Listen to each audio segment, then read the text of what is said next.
Όποιο μονοπάτι και αν διανύουμε, εμείς επιλέγουμε τη διαδρομή.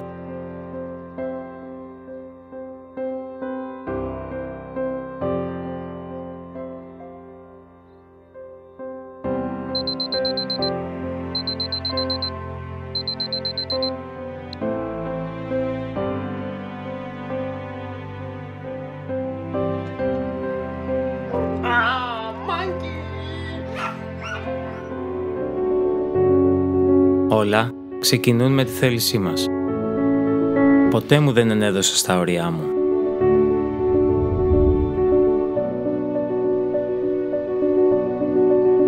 Ήταν πάντα για μένα μια αχαρτογράφητη περιοχή.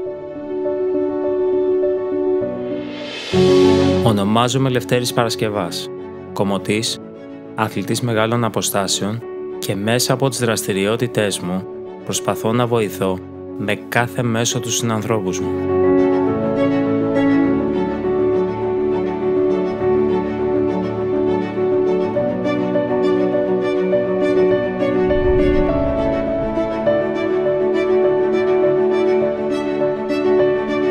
Θάλασσα. Αγαπητοί φίλοι τις περισσότερες φορές.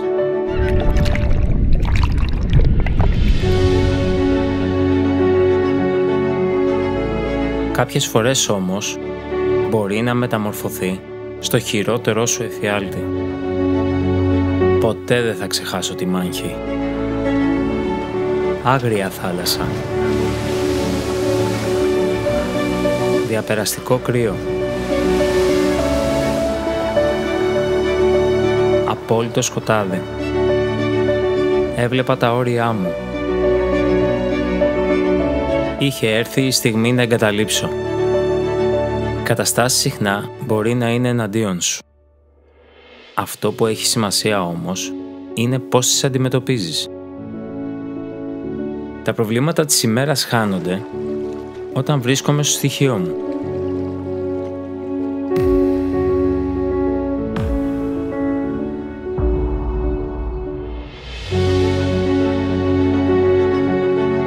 Δίνοντας τη βοήθειά μου στους άλλους, βρίσκω νόημα να ξεπερνώ τα όρια μου. Σε αυτό το ταξίδι δεν είμαι μόνος. Σιγά σιγά γινόμαστε πολλοί. Ένα κοινό βήμα που κάνει την προσφορά μας πιο ουσιαστική. Τα όρια μας δεν είναι δεδομένα. Η θέλησή μας είναι εκείνη που τα καθορίζει. Το αύριο χτίζεται από εμάς.